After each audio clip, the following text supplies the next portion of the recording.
Hi, it's Nicole. It's Wednesday, and this week we are talking about stepping outside our comfort zones. What's the worst thing that's going to happen? I think that's the biggest thing I try to tell myself when I'm doing something that would normally scare me is what's the worst thing that's going to happen. Which is why, Swap, first of all, thanks for guesting. You're awesome. But that's why I give you crazy props for stepping outside your comfort zone by getting on a bike. Because I really, really, really want to. But then I do the what's the worst thing that could happen thing. And I'm like, I'm a klutz. I could break my face. And I get really nervous about it. And that's something else, is I have a little bit of trouble telling sometimes when I'm afraid of something for a good reason, like out of self-preservation, or if I'm just being a wuss. And I'm really in the middle of biking about that. So I think you're awesome and brave, and I want to see you with your little basket on your beach cruiser.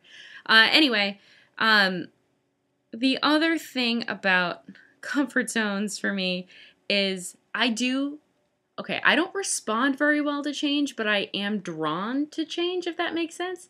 And usually I just kind of go through these periods like every 2 years just wanting to change everything, and then I freak out after I do.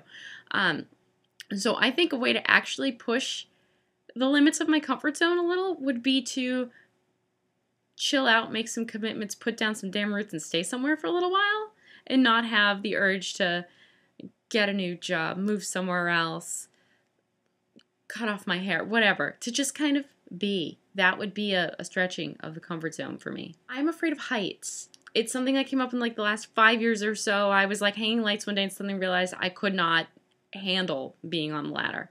Can't handle it. So the other day, my friend Vicky was telling me how she's going to be rappelling off the side of the Hyatt Regency, which is 24 stories tall in downtown Boston, to support Special Olympics. And I kind of piggybacked on that with her, and she was like, "What? Are you sure?" 'Cause she knows I'm afraid. She knows I'm scared. And I was like, well, I feel like that's a really good way to face down fear like that, right? And just to be clear, rappelling is when you're holding the thing and your feet are on the building and you're going down, not jumping. I told my mom before I was saying anything publicly, and she thought I was jumping, and she freaked out. There's no jumping, Mom. It's okay. It is okay. I will not jump and squash myself against the building. I promise. But part of this is that it's supporting Special Olympics as a fundraiser, so I'm going to be putting a link down there to my fundraising page if you would like to support. That would mean so much. That would be awesome.